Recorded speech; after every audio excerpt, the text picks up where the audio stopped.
सभी चीजें एक-एक करके हम बताएँगे। देखिएगा, देखिए इसमें पहले तो बना लीजिए एक ग्लोब जी, ये ग्लोब बनाएंगे आप सभी लोग, इससे और जो है अध्ययन आपको करने में आसानी होगी। जैसे ये ग्लोब है, यानी कि क्या है, 3 डायमेंशनल मैप है, ये 3 डायमेंशनल मैप 3D यानी कि 3 डायमेंशनल मैप है। 3 डायमेंशनल मैप का जब हम अध्ययन करते हैं यानी कि इसी को हम ग्लोब बोलते हैं। क्या बोलते हैं? ग्लोब।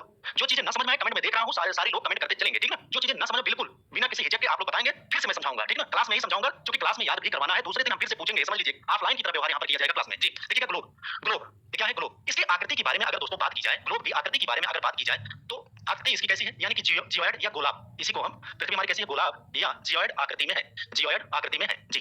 लिख लीजिएगा इसको, यहाँ से भी प्रश्न, बेसिक प्रश्न आ जाते हैं आपको, मिलते हैं परीक्षाओं में देखने को। देखिएगा दोस्तों, एक काल्पनिक रेखा, जो काल्पनिक रेखाएं खींची गई हैं, उनको हम बताने का प्रयास कर रहे हैं। देखिएगा इसमें क्या है, आपको दर्शाते रहिए ऐसे जैसे हम बना रहे हैं, बस ऐसे एक-एक चीजों को आपको कॉपी में इंगित करते हुए चलना है। देखिएगा जो अक्षांश रेखा है, यानी कि लॉटिट्यूड यानी कि लेटी हुई रेखा है, ये क्या है, 0 डिग्री, ये 0 डिग्री अक्षांश रेखा, या इसी को हम क्या कहते हैं, 0 डिग्री अक्षांश रेखा को हम विषुवत रेखा के नाम से जानते हैं, विषुवत रेखा के नाम से हम जानते हैं जी, विषुवत रेखा के नाम से जानते हैं। तो देखिएगा दोस्तों, ये क्या है, ये उत्तरी गोलार्ध हो गया, ये दक्षिणी गोलार्ध हो गया। ये क्या है, उत्तरी गोलार्ध है ना, उत्तरी गोलार्ध, ये एकदम शून्य से उत्तरी गोलार्ध। ये क्या है, दक्षिणी गोलार्ध है, ये क्या है, दक्षिणी गोलार्ध है जी, दक्षिणी गोलार्ध यानी कि साउथ हेमिस्फीयर और नॉर्थ हेमिस्फीयर है ना, इतना आप लोग जानते ही हैं। और हम जैसे आगे बढ़ते हैं, देखिएगा अभी गोलार्धों के बारे में बता रहा हूं, है ना। देखिएगा आप देशांतर देशांतर रेखाओं के बारे में जानते हैं। अच्छा, अक्षांश रेखाओं के बारे में जान लीजिए कि यही जो रेखाएं हैं, यानी कि क्षैतिज रेखाएं जो है दोस्तों, जो क्षैतिज रेखाएं हैं, यही अक्षांश रेखाएं होती हैं, यही अक्षांश रेखाएं होती हैं। आप किसी भी मैप उठा करके देख लीजिए, जो पाई क्षैतिज आकार में है, यानी कि लेटी हुई रेखा है, उसी को हम अक्षांश रेखा कहते हैं। अब देखिएगा इसी में आपको एक चीज और दर्शाना है, क्या क्या दर्शाना है, इसमें जो है 0 डिग्री देशांतर रेखा को बीच से गुजार देना है, बीच से पृथ्वी के बीचों बीच से 0 डिग्री देशांतर रेखा, यानी कि इसी को हम कह सकते हैं, क्या कह सकते हैं, इसी को हम GMT, Greenwich mean time, GMT जी, जीएमटी के नाम से हम जानते हैं, जीएमटी के नाम से जानते हैं।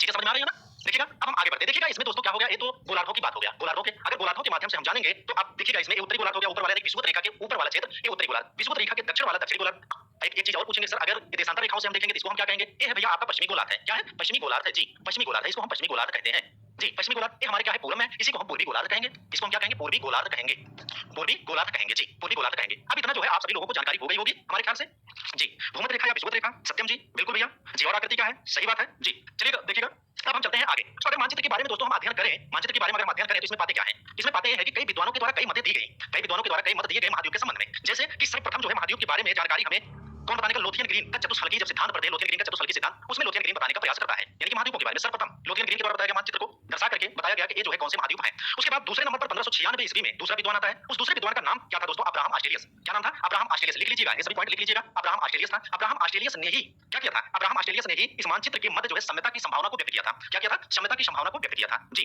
उसके बाद आगे चल करके सन 1608 ईस्वी में, सन 1608 ईस्वी में एक विद्वान और आता है जिसका नाम था क्या, फ्रांसिस बेकन था जी, जिसका नाम क्या था, फ्रांसिस बेकन था। फ्रांसिस बेकन क्या करता है कि दक्षिणी अमेरिका और अफ्रीका महाद्वीप के मध्य जो है साम्यता को बताने का प्रयास करता है ना, ये बताने का प्रयास करता है कौन, फ्रांसिस बेकन।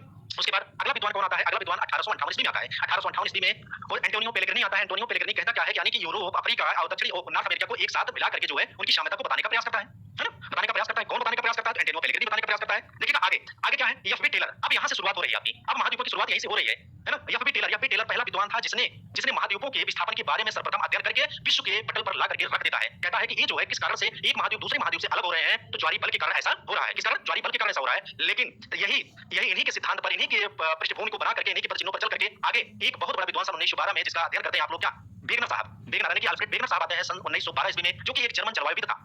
उसके द्वारा जो है कार्य बताता है कि महाद्वीप जो है क्या थे, जो महाद्वीप इकट्ठे थे उन्हीं को, जो स्थल भाग था उन्हीं को पेंजिया कहे, जो जलीय भाग उसके तटवर्ती किनारे पर क्या था, वही जलीय भाग को हम पैंथालासा कहते हैं जी। अब चलिएगा, किसका आधार बनाता है वेगनर, एफबी टेलर महोदय का आधार बनाता है। एफबी टेलर महोदय के बाद वेगनर साहब इसके अध्ययन के बारे में एक-एक करके सभी महाद्वीपों का अध्ययन करता है। चलिएगा कैसे करता है हम देखते हैं अगले पेज पर।